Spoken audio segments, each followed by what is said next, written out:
Everybody, we're back with the daily lectures from New Age Cosmetic White EdTech Healthcare Consultancy. I'm Dr. Bobby. We are on to the subject of molecular biotechnology on the third section that comprises of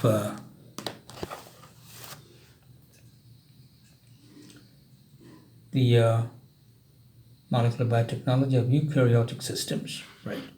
We're on to the 18th chapter, which deals with the genetic engineering of plants and the methodology that's involved.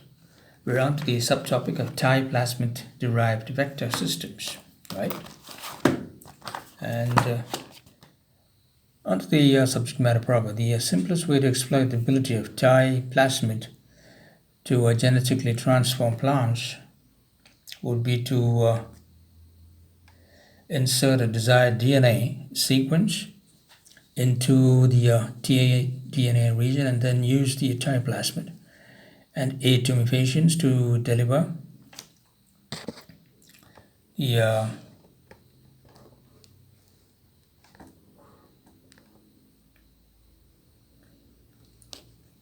and insert the genes into the genome of a susceptible plant cell.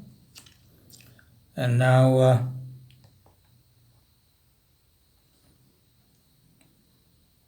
however, although the plasmids are effective as natural vectors, they have several serious limitations as routine cloning vectors.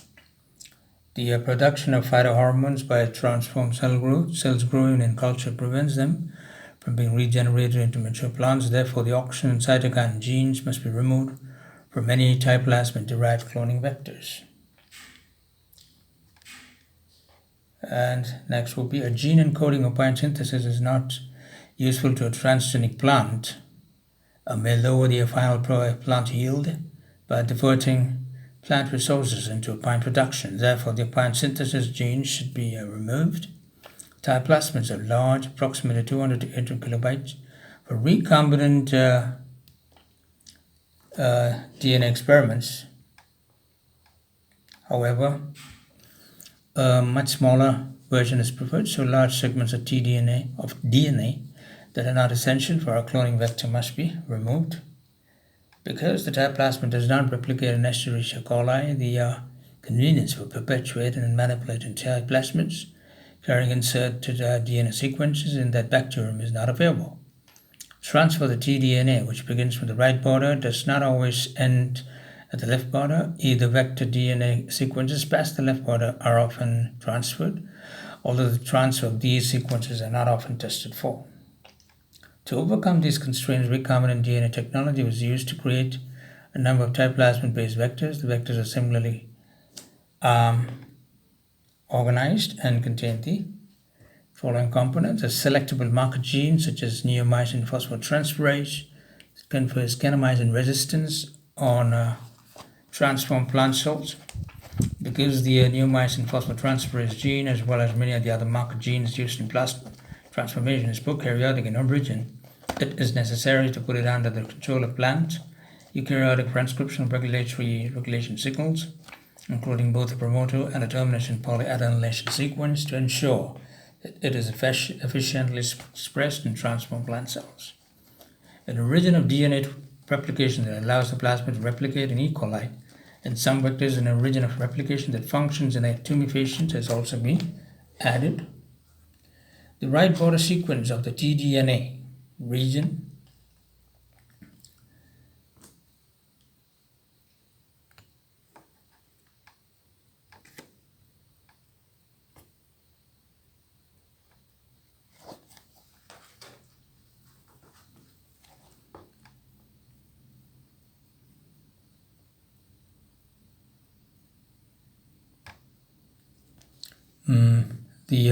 let me repeat that again. The right border sequence of the tDNA region. This region is absolutely required for DNA integration into plant cell DNA, although most cloning vectors include both a right and a left border sequence. A polylink, a multiple cloning site to facilitate insertion of the cloned gene into the region between tDNA border sequences. A killer gene encoding a toxin downstream from the left border to prevent unwanted vector DNA past the left border from being incorporated into the transgenic plants. If this incorporation occurs and the killer gene is present, the transformed cells will not survive.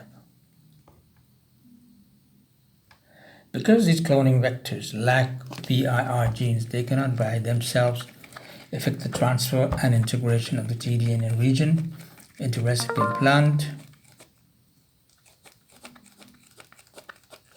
And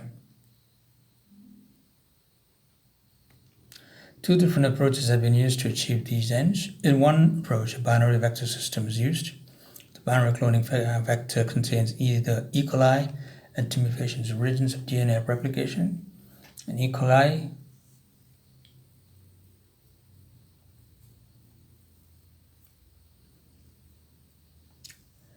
A. tumefacient's shuttle vector or a single broad host range region of DNA replication. In either case, no VIR genes are present on a binary cloning vector. All the cloning steps are carried out in E. coli before the vector is introduced into tumefacients. The recipient, a tumefacient's strain, carries a modified, defective, or disarmed type plasmid that contains a complete set of VIR genes but lacks portions or all of the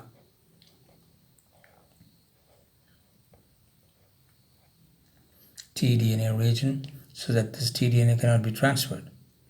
With this system, the defective type plasmid synthesis synthesizes the VIR chain ducts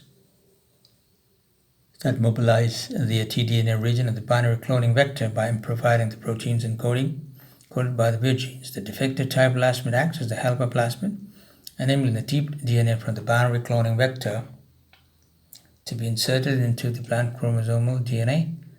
Since transfer of the tDNA is initiated from the right border, the selectable marker, which will eventually be used to detect the presence of the tDNA inserted to the plant chromosomal DNA, is usually placed next to the left border. If the selectable marker were adjacent to the right border, transfer of only a small portion of the tDNA would yield plants that contain the selectable marker but not the gene of interest. A few binary vectors have been designed to include two plant selectable markers, one adjacent to the right border and the other adjacent to the left border.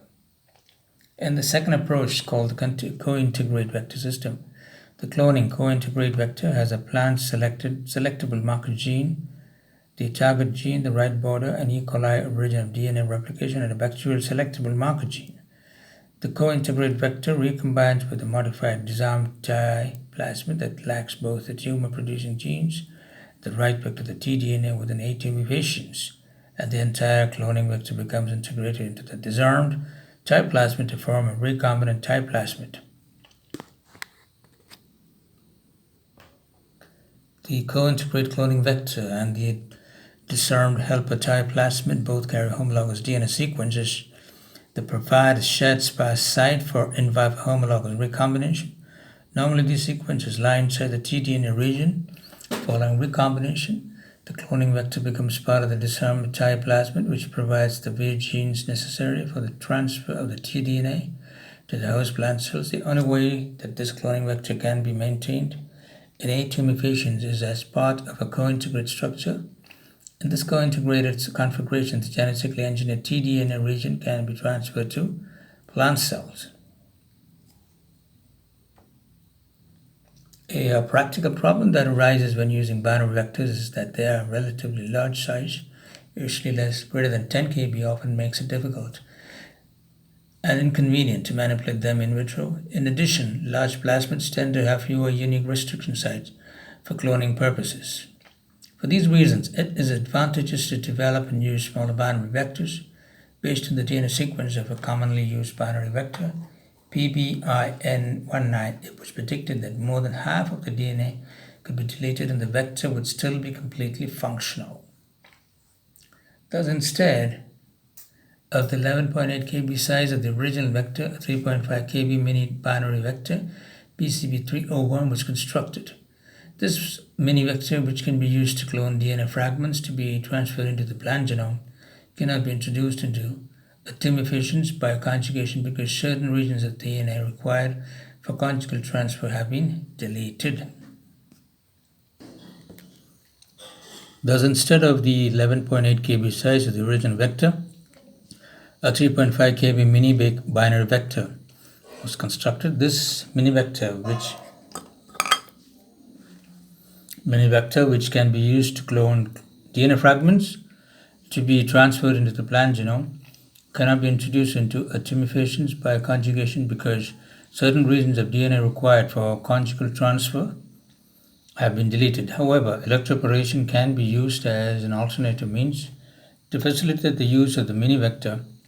A number of derivatives of PCB301 were constructed. For example, a bar gene together with the plant promoter and transcription termination region encoding the enzyme phosphinothrice acetyltransferase was inserted into the multiple cloning site so that the transforms expressed this gene would be easily selected. Adjacent to the bar gene but in the opposite orientation is an expression cassette which includes a 355 promoter DNA sequence to target the protein for expression in either chloroplast or a mitochondria. A translational enhancer element not shown in figure 18.8 increases the level of expression of the protein encoded by the clone gene, a portion of the multiple cloning site. And a transcription membrane sequence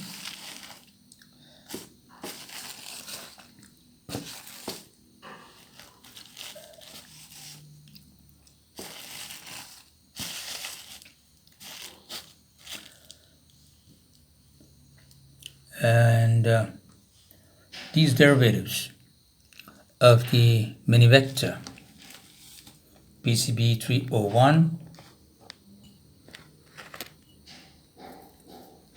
are flexible and easy to use and contain a variety of unique restriction enzymes sites in the multiple cloning site after the target gene has been cloned into the multiple cloning site. The final construct is introduced into attenuations by electroporation. In many instances, it may be advantageous to transform plants with several foreign genes, for example, genes that encode an entire biochemical pathway. While this is not commonly done, it is nevertheless possible to introduce a large amount of foreign DNA into plants. Although the transformation efficiency is low, plants have been successfully transformed with large DNA fragments ranging from 30 to 150 kb.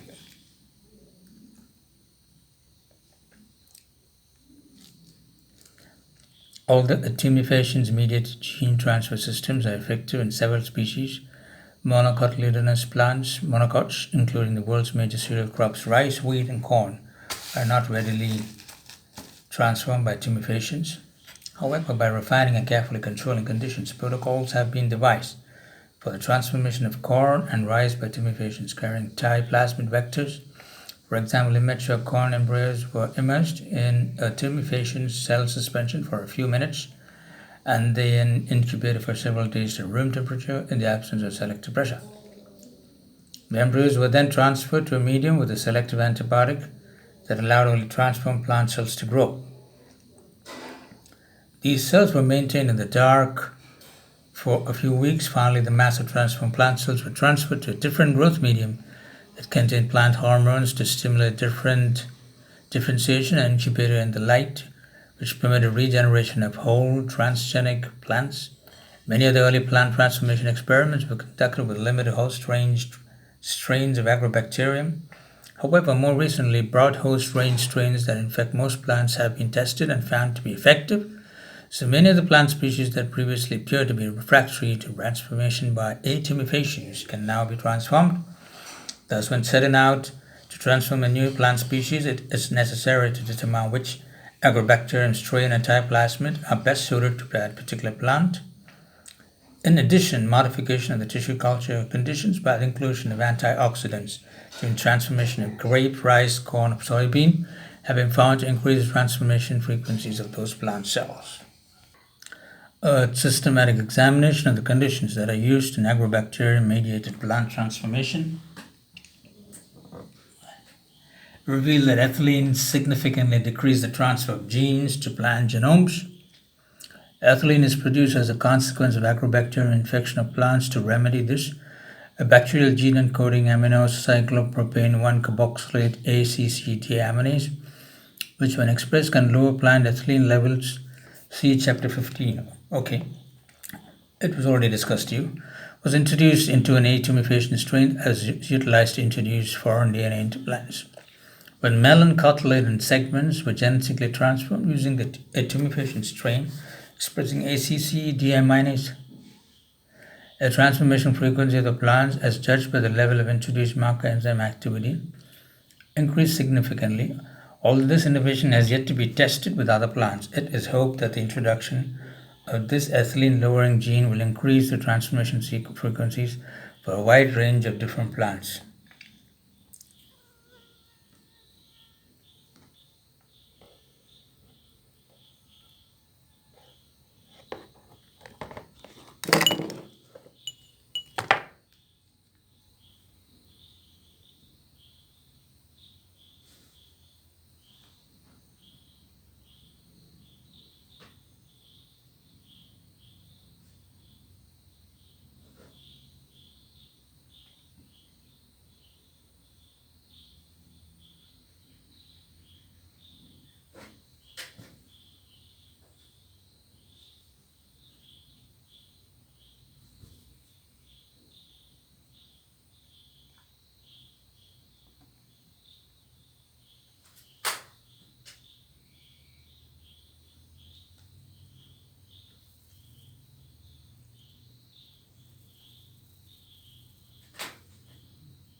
Adjacent to the bar gene, but on the opposite orientation, is an expression cassette, which includes a 35S promoter DNA sequence to target the protein for expression in either chloroplasts or mitochondria.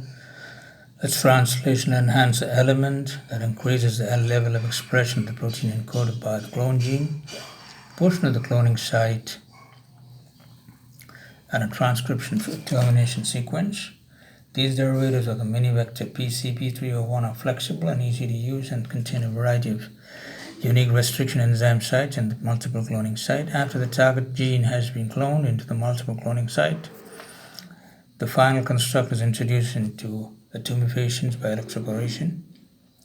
In many instances, it may be advantageous to transform plants with several foreign genes, for example, genes that encode an entire biochemical pathway. While this is not yet commonly done, it is nevertheless possible to introduce a large amount of foreign DNA into plants. Although the transformation efficiency is low, plants have been successfully transformed with large DNA fragments ranging from 30 to 150 kb. Although atomizations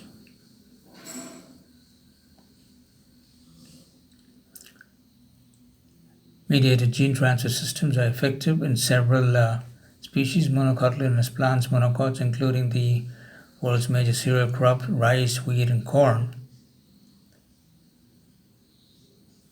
are not readily transferred by atomizations. However, refining and carefully controlling conditions, protocols have been devised for the transformation of corn and rice by atomizations carrying tight plasmid vectors.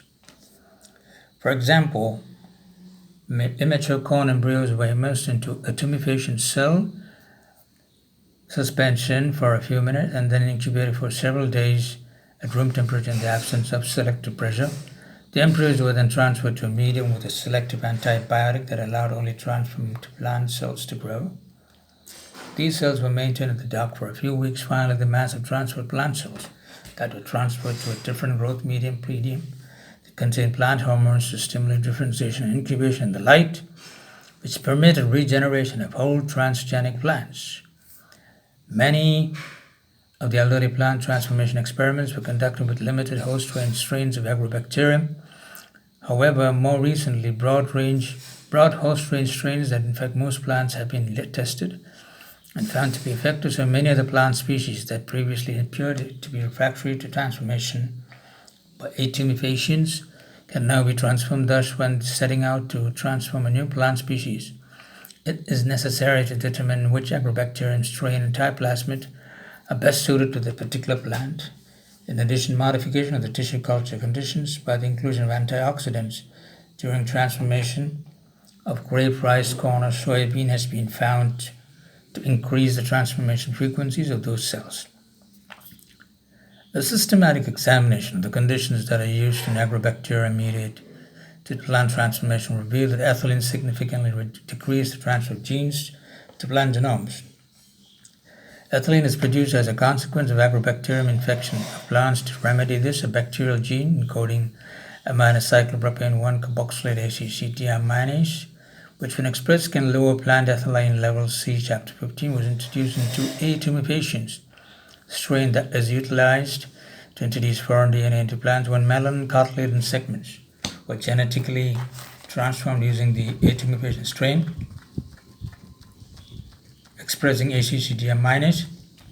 The transformation frequency of the plants, as judged by the level of introduced marker enzyme activity, increased significantly. Though this innovation is yet to be tested with other plants, it's hoped that the introduction of this ethylene lowering a gene would increase the transformation frequencies for a wide range of different plants.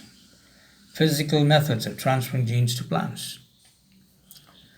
When there are difficulties in transforming some plant species, first became apparent, a number of procedures that could act as alternatives to transformation with AT mutations were developed. A number of these methods require the removal of the plant cell wall to form protoplasts. Plant protoplasts can be maintained in culture as independently growing cells or with a specific culture medium. New cell walls can be formed and whole plants can be regenerated. In addition, transformation methods that introduce clone genes into a small number of cells of a plant tissue from which whole plants can be formed, thereby bypassing the need for regeneration from a protoplast, have been developed. At present, more researchers favor the use of either plasmid-based vectors or microprojectile bombardment to deliver DNA into plant cells. A very large number of different plants have been genetically transformed with these various techniques. Microprojectile bombardment. This is also referred to as biolistics and is the most important alternative to type plasmid DNA delivery systems. For plants, spherical gold or tungsten particles approximately 0.4 to 1.2 micrometers in diameter are about the size of some bacterial cells are coated with DNA that can be precipitated with calcium chloride, spermidine, or polyethylene glycol. The coated particles are accelerated to a high speed 300 to 600 meters per second with a special apparatus called a particle gun or gene gun.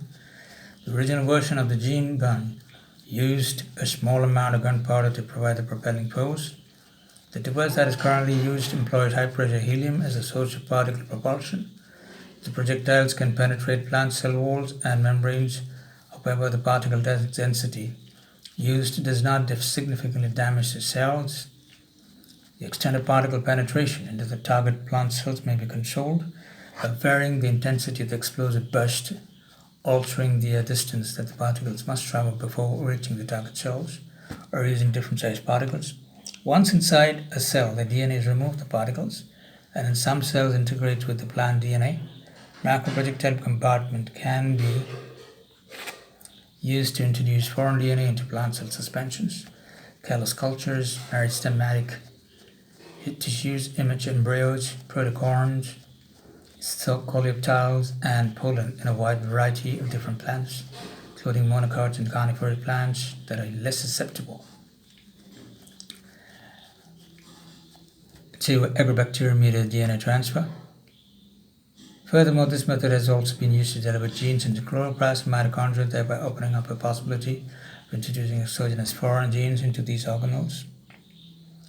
Typically, plasmid DNA dissolved in buffer is precipitated onto the surfaces of the macroprojectiles. Using this procedure, it is possible to increase the transformation frequency by increasing the amount of plasmid DNA. However, too much plasmid DNA can be inhibitory.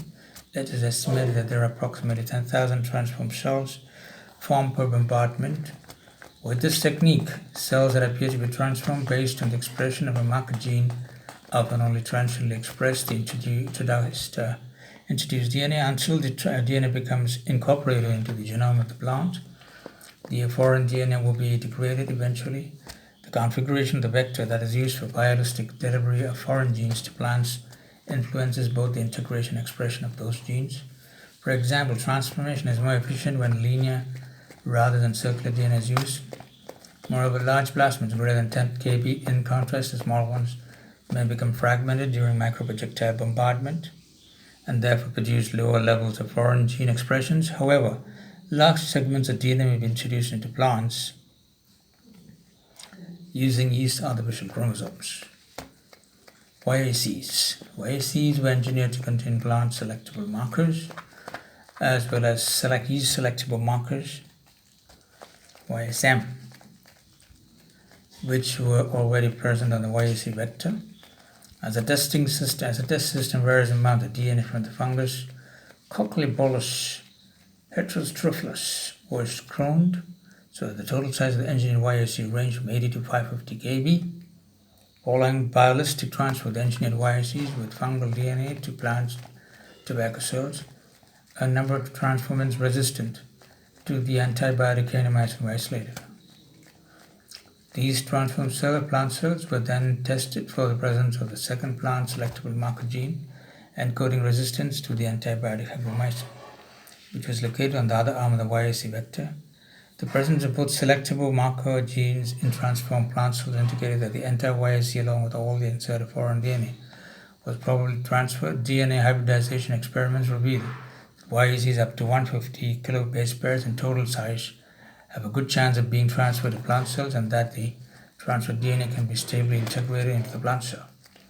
Thus, the production of transgenic plants that contain several foreign genes is feasible. Eventually, entire biosynthetic pathways may be introduced into plant cells. Chloroplast engineering.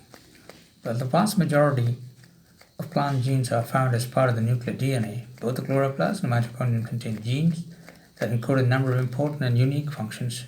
However, not all of the proteins that are present in the organelles are encoded by organelle DNA. Some chloroplast and mitochondrion proteins are encoded in the nuclear DNA synthesized in the cell cytoplasm, then by a special mechanism imported into the appropriate organelle.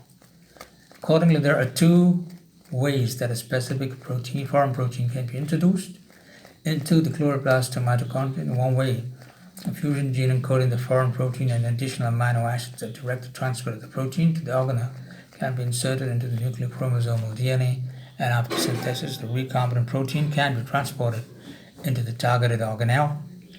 And the other way, the gene for the foreign protein can be inserted directly into either the chloroplast or mitochondrial DNA. Most higher plants have approximately 50 to 100 chloroplasts per leaf cell, and each chloroplast will have 10 to 100 copies of the chloroplast DNA genome. Stable genetic transformation of chloroplast in order to modify chloroplast functioning or to produce foreign proteins requires insertion of the foreign DNA into the chloroplast genome rather than into the much larger chromosomal DNA. Plant chromosomal DNA is generally around 10 raised to 4 to 10 raised to 5 times larger than chloroplast DNA. Moreover, the foreign DNA needs to be present in all of the approximate 10 raised to 3, 10 raised to 4 chloroplast DNA genomes per leaf cell. We're going to a milestone note: regeneration of normal and fertile plants that express octine synthase from tobacco crown galls after deletion of tumor controlling functions, courtesy to H. degree, Lehman's, Hernelestens, Theatum, D. Belkala, Clear, Wilmitzer, Otten, and Van Montag, J. Shell, 1982. Thank you for the notes. An efficient vector system is essential for the routine construction of transgenic plants. Most of the early efforts to develop such a vector focused on the T1, plasmid of the soil bacterium at tumefaciens, because following infection of susceptible dicots, a portion of the T1 plasmid, the tDNA, is inserted directly into the chromosomal DNA of the host plant cells. However, infection of plant cells with native T plasmid results in the formation of a crown gall tumor that interferes with the normal growth of the plant. Therefore, before the T plasmid could be used as a vector to transform plants, crown gall tumor formation had to be prevented. By studying the mRNA that were transcribed from intact and modified tDNAs, Shell and his colleagues determined the tumor-inducing genes were part of a tDNA. Therefore, modified tDNA in which the tumor-inducing genes were detected was constructed. This modified tDNA was then introduced to a homologous recombination in the type plasmid. Such a disarmed T1 plasmid could be introduced into plant cells and transfers of tDNA into their chromosomal DNA. Under these conditions, the modified tDNA was stably maintained in the plant genome, and importantly, no crown gall tumors were formed. The next logical step in the development of this system was the cloning of foreign marker and the target genes into the tDNA so that they could also be transferred to the chromosomal DNA of the host plant. The vector system utilizing the type plasmid has become the system of choice for creating transgenic plants and has been used successfully in thousands of laboratories around the world. Now, foreign DNA is typically introduced by a microprojectile bombardment into the chloroplast genome in a plasmid vector with both the usual non-selectile foreign DNA and a selectable marker, such as antibiotic resistant gene flanked by specific chloroplast DNA sequences. Homologous recombination is the normal mode of DNA integration into the chloroplast genome. Some chloroplast genes are transcribed by chloroplast encoded RNA polymerase plus a nucleus encoded RNA polymerase sigma factor, while others are transcribed solely by a nucleus encoded RNA polymerase. The promoter sequences that are recognized by these two different RNA polymerases are completely different.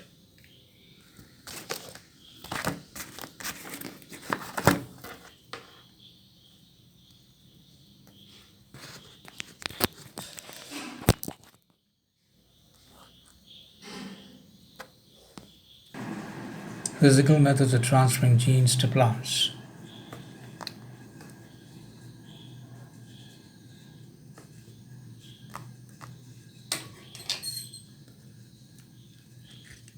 When the difficulties in transforming some plant species became apparent, a number of procedures that could act as alternatives to transformation by atomifications were developed. A number of these methods require the removal of the plant cell wall to form protoplasts. Plant protoplasts can be maintained in culture as independently growing cells or with a specific culture medium. New cell walls can be formed and whole plants can be regenerated. In addition, transformation methods that introduce clone genes into a small number of cells of a plant tissue from which whole plants can be formed, thereby bypassing the need for a regeneration from protoplasts have been developed. At present, most researchers favor the use of either T1 plasmid-based vectors or microprojectile bombardment to deliver DNA into plant cells. A very large number of different plants have been genetically transformed with these various techniques. Microprojectile bombardment, also called biolistics, is the most important alternative to TI plasmid DNA delivery systems for plants. Spherical gold or tungsten particles, approximately 0.4 to 1.2 micrometers in diameter, or about the size of some bacterial cells, are coated with DNA that has been precipitated with calcium chloride, spermidine, or polyethylene glycol. And I think that portion is over.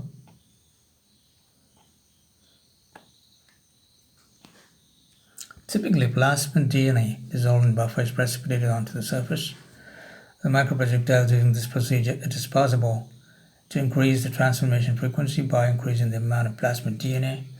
However, too much plasmid DNA can be inhibitory. It is estimated that there are approximately 10,000 transformed cells formed per bombardment. With this technique, cells that appear to be transformed based on the expression of Bianca gene often only transiently express the introduced DNA. Unless the DNA becomes incorporated to the genome of the plant, the foreign DNA will be degraded eventually. The configuration of the vector that is used for biologist delivery of foreign genes to plants influences both the integration and expression of these genes. For example, transformation is more efficient when linear rather than circular DNA is used.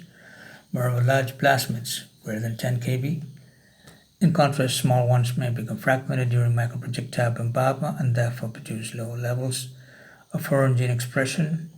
However, large segments of DNA may be introduced into plants using artificial chromosomes (YACs). Chloroplast engineering. While the vast majority of plant genes found as part of the nuclear DNA, both the chloroplast and mitochondria contain genes that encode a number of protein and unique functions. However, not all proteins that are present in these organelles are encoded by organelle DNA. Some chloroplast and mitochondrial proteins are encoded in the nuclear DNA and synthesized in the cell cytoplasm, and then by a special mechanism imported into the appropriate organelle. Accordingly, there are two ways that a specific DNA protein can be introduced into the chloroplast of mitochondrion. A one way of fusion gene encoding the foreign protein in addition to amino acids that direct the transport of the protein to the organelle can be inserted into the nuclear chromosomal DNA, and after synthesis, the recombinant protein can be transported into the targeted organelle the other way. The gene for the foreign protein can be inserted directly into either the chloroplast or mitochondrial DNA. Most high plants have approximately 50 to 100 chloroplasts per leaf cell, and each chloroplast has about 10 to 100 copies of the chloroplast DNA genome. Stable genetic transformation of chloroplast in order to modify chloroplast functioning or to produce foreign proteins requires insertion of the foreign DNA into the chloroplast genome rather than into the much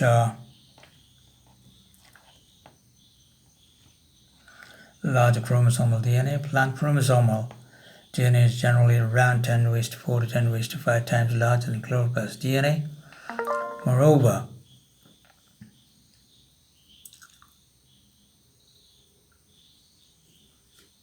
the foreign DNA needs to be present in all of the approximately 10⁻³ to 10⁴ chloroplast DNA genomes per cell, leaf cell.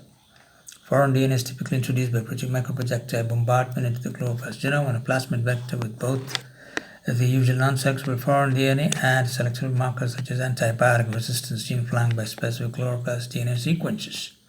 Homologous recombination is the normal mode of DNA integration to the chloroplast genome.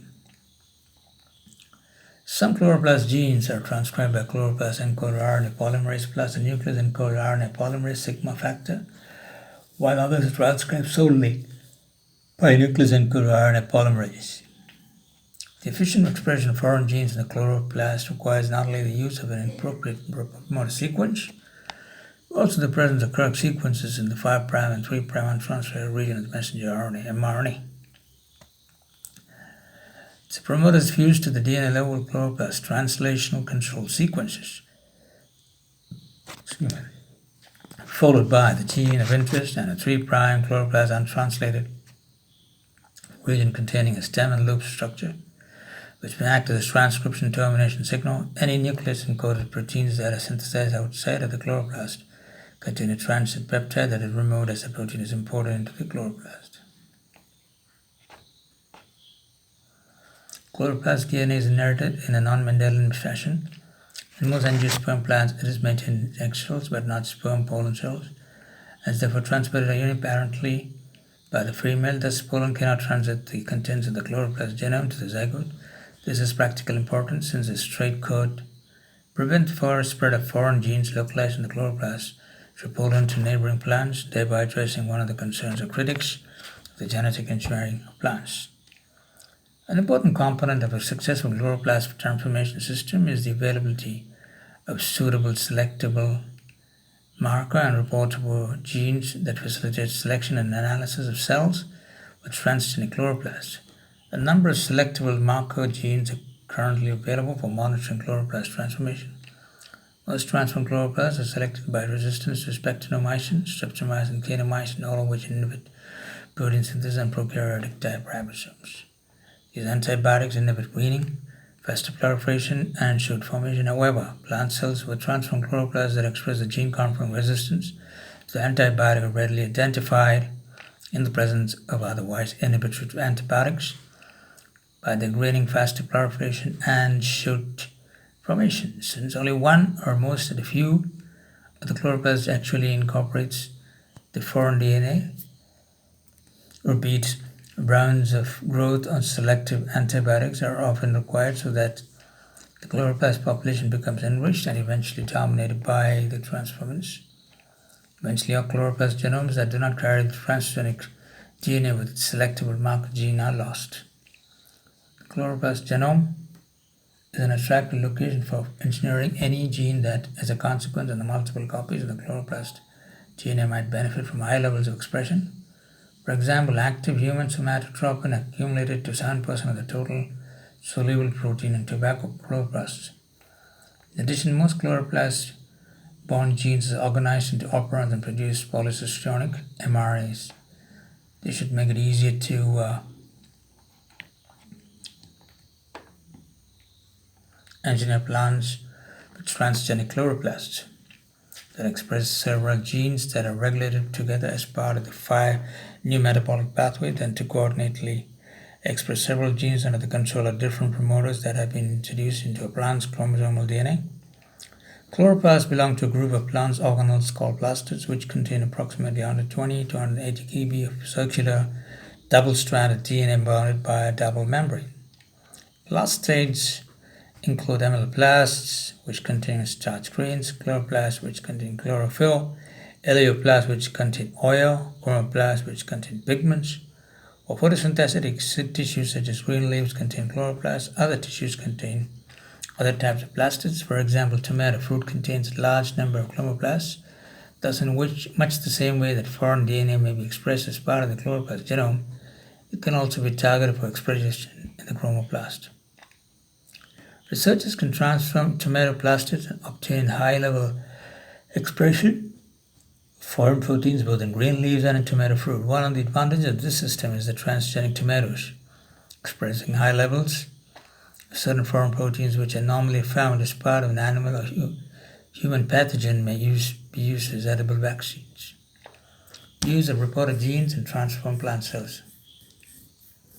It is essential to be able to detect the foreign DNA that has been integrated into plant genomic DNA so that those cells that have been transformed can be identified. This requires the use of a selectable marker. Furthermore, when studies of plant transcription regulatory signals and the functioning of these signals in specific plant tissues such as leaves, roots, and flowers, it is often important to be able to quantify the level of expression of a gene with a readily identified product. Quantification and other applications require the use of reporter genes that encode an activity that can be assayed. To these ends, a number of different genes can be tested as reporters for transformation, including genes that can be used as a dominant selectable marker and genes whose proteins produce a detectable response to a specific assay. Many of these reporter genes are from bacteria and have been equipped with plant-specific regulatory sequences for expression in plant cells. Dominant marker selection provides a direct means of obtaining only transformed cells in culture. For example, in the presence of antibiotic kanamycin, only plant cells with a functional neomycin phosphotransferase gene may grow. The desired outcome of a particular experiment often indicates which reporter gene will be used. Clearly, when the expression of a reporter gene interferes with the normal plant functions, cannot be used. Moreover, the presence of some reporter genes in the products may taint a commercial product. In this context, it is best to remove the reporter gene at once. Transformants with the desired traits have been selected, especially in crop plants. Some reporter gene products, example beta-D-glucuronidase (GUS), both fly and bacterial races, and green fluorescent protein GFP can be detected in situ in intact plant cell tissues. One of the most popular of these systems is the E. coli GUS gene. GUS gene encodes a stable enzyme that is not normally present in plants and that catalyzes the cleavage of a range of beta-D-glucuronidase. GUS activity in transformed plant tissues can be localized by the presence of a blue color that is formed after the hydrolysis of the uncolored substrate, 5-bromo-4-chloro-3-indolyl beta-D-glucuronic acid. Alternatively, GOS activity in plant extracts can be quantitatively and sensitively assayed by fluorometric analysis that involves hydrolysis of the substrate for methylumbelliferyl beta-D-glucuronide to form a fluorescent product. GFP is an ideal in vivo marker for monitoring transgenic plants because it fluoresces green when excited with either UV or blue light and does not require the addition of any substrates or cofactors. Normally, wild-type plants which do not contain the gene for GFP fluoresce reddish-purple when they are excited by UV or blue light. Moreover, derivatives of the gene that encodes the GFP protein that have different spectral properties and increased levels of fluorescence have been constructed. Importantly, the expression of GFP has no effect on the survival and growth of transformed plants under field conditions. Manipulation of gene expression in plants. When genetic transformation of plants became routine, research efforts were directed toward introducing a wide range of plant and bacterial genes in plant cells. The transformed plants were assayed for the production of the foreign protein and studied physiologically to assess how the presence of an additional protein affected the whole plant. Many of these early experiments utilized promoters that were expressed constitutively in a range of plant cells. More recently, many additional plant promoters have been isolated and characterized and used to express foreign proteins in specific cells at certain times during the growth and development of the plant. For example, instead of the strong constitutive 35S promoter from cauliflower, mosaic virus, which is expressed in all plant tissues and throughout the life of the plant, researchers have used the promoter with a small subunit of the photosynthetic enzyme ribulose biphosphate, another enzyme called ribulose biphosphate carboxylase, which is active only in photosynthetic tissues such as leaves. Similarly, plant promoters active only in specific tissues such as roots or flowers or only during periods of environment stress. Examples of pathogenesis-related promoters have been used to control the expression of some foreign genes. Isolation and use of different promoters. In order to minimize any deleterious effects on plant growth, the expression of foreign genes, it is necessary to regulate the expression of introduced genes spatially and temporally and the amount of the foreign protein that is produced. While a major factor in the initiation of transcription plants is the binding of RNA polymerase II to the promoter sequence, other factors affect this process. Much of the specificity of transcription plants is controlled by sequence-specific transcription factors and enhancer binding proteins. Enhancer elements are regions on the DNA that bind to enhancer binding proteins which interact with transcription factors and RNA polymerase to maximize the level of located several thousand base pairs from the promoter sequence, although they are typically much closer. Enhancer sequences are generally considered to be important determinants of the tissue and temporal specificity of gene expression. While the importance of promoter and enhancer sequences has been recognized, a thorough understanding of how these and other elements regulate plant expressions is still at an early stage. Despite the complexity of the system, there have been several successful experiments in which designer promoters were created. Specialized vectors called promoter tagging, labeling vectors have been used to isolate plant promoters from several plant species. This approach relies on the agrobacterium-mediated type plasmid transformation system. Briefly, a promoter-less reported gene is placed next to the right promoter border of a type plasmid vector. After transfer of the tDNA to a plant chromosome, the reported gene from the vector is inserted randomly into the plant DNA. If the tDNA is inserted immediately downstream of the promoter region of the functional gene, transcription of the promoter reporter gene occurs. For example, the neomycin phosphotransferase NPT gene is a reporter. Its expression is detected by selecting kanamycin-resistant transformants. However, with this method, only constitutive promoters will be selected. Thus, it is difficult to identify and tag a promoter that is actively only during a certain development stage or that is induced by a specific environmental factor, because insertion downstream from this type of promoter will be selected against using kinamycin. To overcome this problem, a two-gene selective marker system was devised.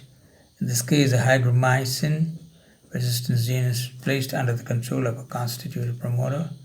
Next to a promoter is a reporter gene within the tDNA.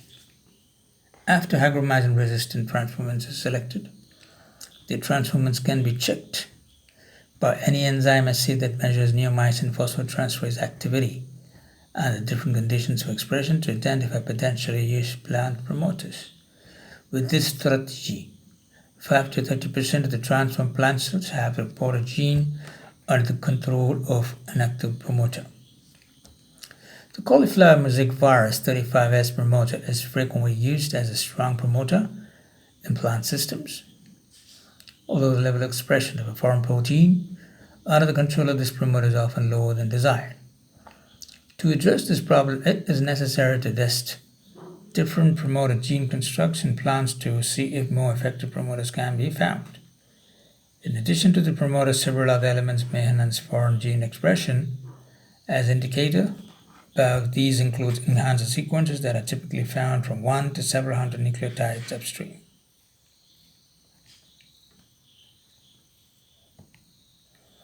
Of the promoter sequence, introns that may stabilize mRNA and transcription terminator sequences in one series of experiments. DNA constructs that contain all or some of the following elements are tested.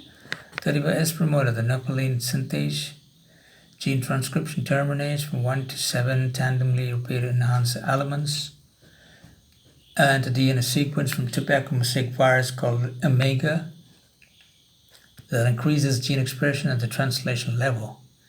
Most active construct contains 7 enhancer elements and direct a much higher level of foreign gene expression in both transgenic tobacco and rice plants than the 35S promoter alone. The expression levels of foreign genes from these promoter constructs were quite variable in transgenic gene plants, where this variation is thought to be due to the site within the plant genome where the tDNA is inserted. Nevertheless, this work shows that it is possible to engineer promoters that are much stronger than the naturally occurring 35S promoter. With this approach, it should be possible to engineer promoters that are tissue-specific, developmentally regulated, and strong. Next, we go on to gene targeting. In bacteria, and to a lesser extent in animals, it is relatively straightforward to alter the genomic DNA of an organism by homologous recombination between the native form of the target DNA in the genome and a modified form of the target DNA, usually in a plasmid vector. See Chapter 6. Using similar techniques, the targeted alteration of plant cell genes occurs quite infrequently. However, based on several successful experiments in which genome changes were introduced into animal cells, researchers have used RNA-DNA chimeric molecules. Actually, the RNA is 2' O-methyl RNA to stably change the genomic DNA of plant cells. These chimeric oligonucleotides are designed to have one or more bases that do not pair with the endogenous plant DNA sequence. Following the delivery of chimeric oligonucleotides into a plant cell by microprojectile bombardment, it is thought that DNA repair enzyme recognized the mismatches between the targeted gene and the larger molar excess of the chimeric oligonucleotide. During the repair process, the altered DNA is incorporated into the plant genome. The changed chromosomal DNA can readily be detected phenotypically if the mutation is created dominantly or co-dominantly expressed. This is because plants are diploid with 2 copies of each gene. This procedure typically changes only one of these copies.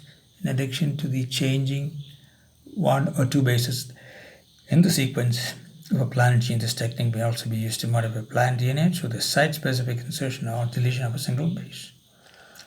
This lecture will be over in a minute from now, and the rest of it would be continued in the next lecture. Please take notes and keep in touch.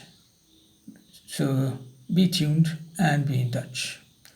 And now gene targeting is extremely efficient in plants where the frequency of random DNA integration of the plant genome generally exceeds that of homologous integration by 3 or 4 orders of magnitude.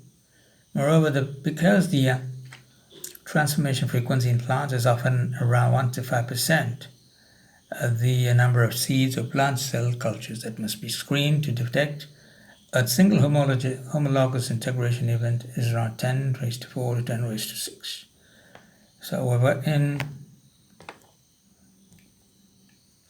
that should be under the lecture here. Please take notes, and we'll be back with you in the next session shortly. Thank you.